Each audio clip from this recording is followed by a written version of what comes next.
Hello tout le monde, j'espère que vous allez bien. Aujourd'hui c'est la Saint-Valentin, alors je vous présente un Get Ready With Me spécial pour l'occasion. Je tiens à vous préciser également que cette vidéo est en collaboration avec 4 autres youtubeuses et bien sûr je vous mettrai le lien de leurs vidéos Get Ready With Me en barre d'infos pour que vous puissiez aller les voir. Je commence tout d'abord par filer sous la douche et je viens utiliser un gommage de la marque Amazonia Viva. Et ce que j'aime beaucoup avec ce gommage, c'est qu'à la fin il laisse un fini hydratant, donc ça va un peu nous éviter en fait l'étape du beurre corporel, c'est assez pratique. Ensuite on passe au visage et je viens dans un premier temps prendre la solution micellaire démaquillante de Bioderma. Donc je viens passer sur mon visage avec un coton, ça va permettre de purifier la peau avant le maquillage. Ensuite je viens prendre mon éponge Konjac sur laquelle je mets la mousse nettoyante onctueuse de chez Nivea. Ça va permettre de faire une toute petite exfoliation sur la peau, de rendre vraiment la peau douce et de resserrer les pores, donc d'avoir vraiment une plus jolie peau.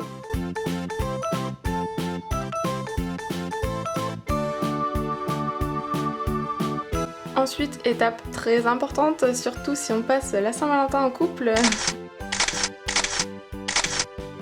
Et on passe au maquillage. Comme d'habitude pour ma part, j'utilise une CC crème et celle-ci c'est la 1, 2, 3 Perfect de chez Bourjois que vous savez que j'aime énormément.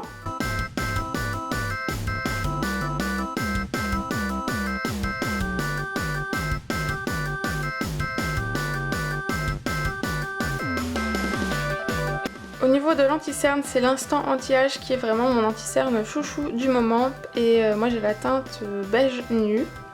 Il a vraiment une bonne couvrance mais ne fait pas du tout un effet pâteux ou quoi que ce soit et ne file pas dans les ridules non plus. Donc pour moi c'est vraiment l'anti-cerne parfait. Je viens faire un peu de contouring pour l'occasion mais voilà, assez léger et pour cela j'utilise un pinceau de chez ELF.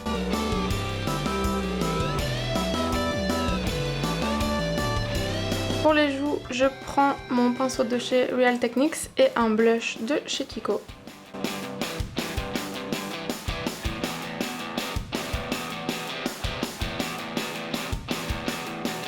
J'en profite également pour faire mes sourcils puisque ça donne vraiment plus de profondeur au regard.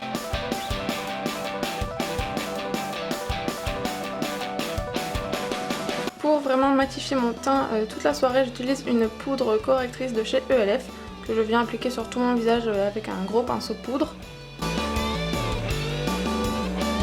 Ensuite on passe aux yeux et là j'utilise la Primer Potion d'Urban Decay qui est très bien, qui va faire durer le maquillage toute la soirée sans qu'il file dans les plis ou quoi que ce soit. Pour ce maquillage, j'utilise la Chocolate Pear. Je viens prendre le fard Amaretto avec un pinceau plat et je vais venir le déposer sur toute ma paupière mobile.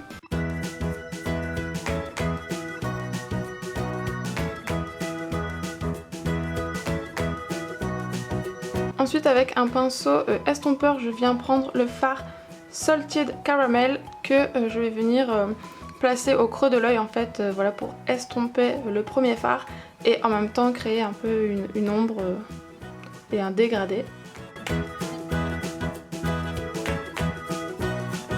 Je viens ajouter une couleur plus foncée qui est le Cherry Cordial, donc je viens mettre vraiment en coin externe de l'œil, voilà, pour encore une fois donner de la profondeur et du relief. On n'oublie pas bien sûr d'estomper pour éviter les démarcations.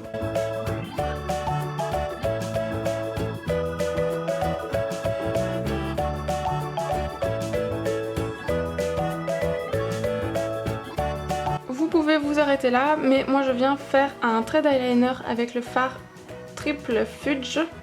Voilà, c'est un fard, il est pas noir donc c'est un marron, donc voilà, ça va pas faire trop chargé non plus, mais ça apporte une petite touche en plus au maquillage.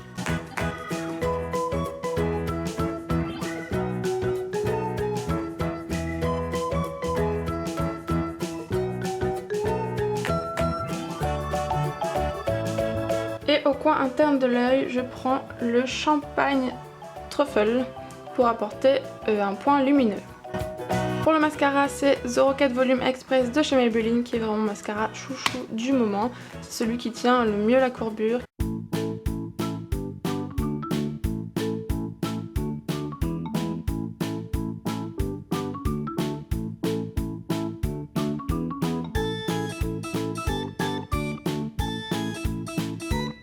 Ensuite je viens prendre le Fait des lèvres de chez Lush qui est donc un exfoliant pour les lèvres que je viens appliquer et qui va venir vous enlever toutes les peaux mortes, et donc après ça vous allez avoir les lèvres toutes douces et l'application du rouge à lèvres sera facilitée.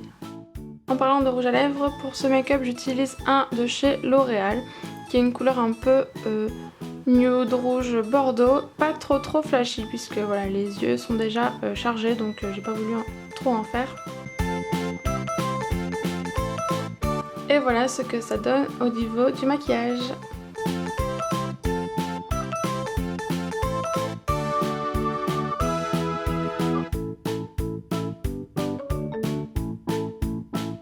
J'en profite également pour mettre mon parfum préféré qui est le Black Opium d'Yves Saint Laurent. On passe ensuite à l'étape du choix des vêtements. Et ça, c'est une étape assez compliquée, donc souvent ce que je fais c'est que je prends plusieurs tenues et je vais tout essayer, comme ça j'aurai le choix. Donc non, je ne vais pas rester en pyjama.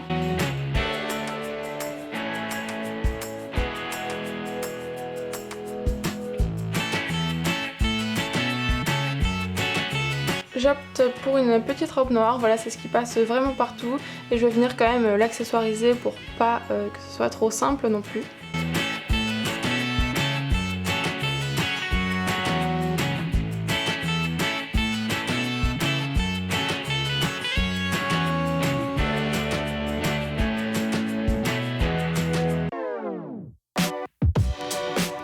Donc voilà ce que ça donne au niveau de la tenue finale. J'ai rajouté un collier qui vient de chez Claire's. Au niveau de ma manucure, c'est un vernis de chez Yves Rocher et le top coat vient de chez H&M. J'ai mis mes chaussures préférées qui viennent de chez Zara et qui sont de la collection actuelle. Mon collant à pois vient de chez Calzedonia. La ceinture vient de chez Jennifer je crois. Comme on est toujours en hiver, je vais pas sortir comme ça, donc je viens rajouter une veste en cuir de chez Pinky et au passage le gilet que j'ai mis en dessous vient de chez H&M. Je rajoute également une écharpe qui vient toujours de chez H&M. Et voilà, le point final c'est un petit sac qui vient de chez Primark que j'aime beaucoup, qui est très pratique puisqu'il est petit mais en même temps il peut contenir pas mal de choses. Et voilà pour la tenue finale et le maquillage final également pour la Saint-Valentin. J'espère que ça vous a plu et n'hésitez pas à me dire en commentaire qu'allez-vous faire pour la Saint-Valentin, quelle sera votre tenue et votre make-up. Ciao ciao!